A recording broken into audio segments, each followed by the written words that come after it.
Notoriously Morbid are celebrating 10 years in business, which is such a big milestone, particularly for an indie brand. And as part of this, they're coming out with 4 different quads. A massive thank you to Makeup Release Radar for the info on this. Let's talk.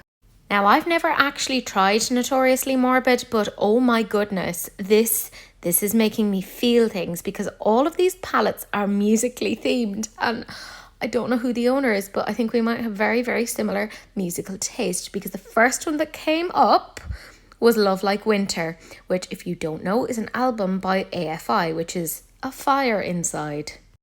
Even the outside of the palette is basically exactly like their album cover, and 16-year-old me is just like, oh my god! The colours are so clearly linked to the album art, and all of the shade names are based upon songs from the album.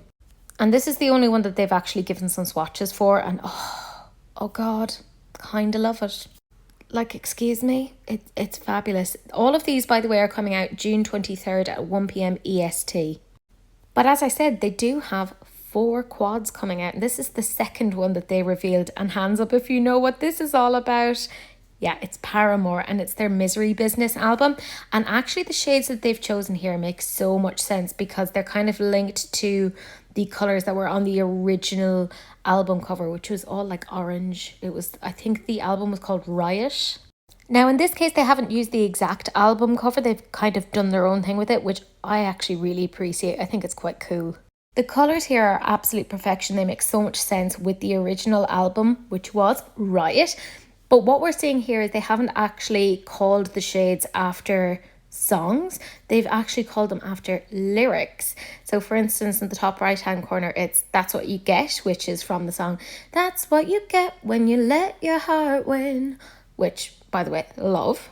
The third then is this particular palette, which is very inspired by My Chemical Romance, and they are kind of linking that it's somewhat inspired by Black Parade because they've put that in. But I feel like the artwork on this is more like the album that had Helen on it. I kind of love it. I mean, even the artwork, it says I'm Not Okay, which was on one of their albums. And I also love the link with the umbrella there, because obviously Jared Way wrote Umbrella Academy. The shades are absolutely perfect for this. This is such an MCR palette. And this is the last quad that they've actually revealed. And this is so different to all the rest. And I'm guessing that this is a Blink-182 reference. It doesn't really link in with any of their artwork, but kind of the smiley face does. And the shade names also make sense there. I genuinely think that all of these are really, really cool. Let me know what you guys think down below.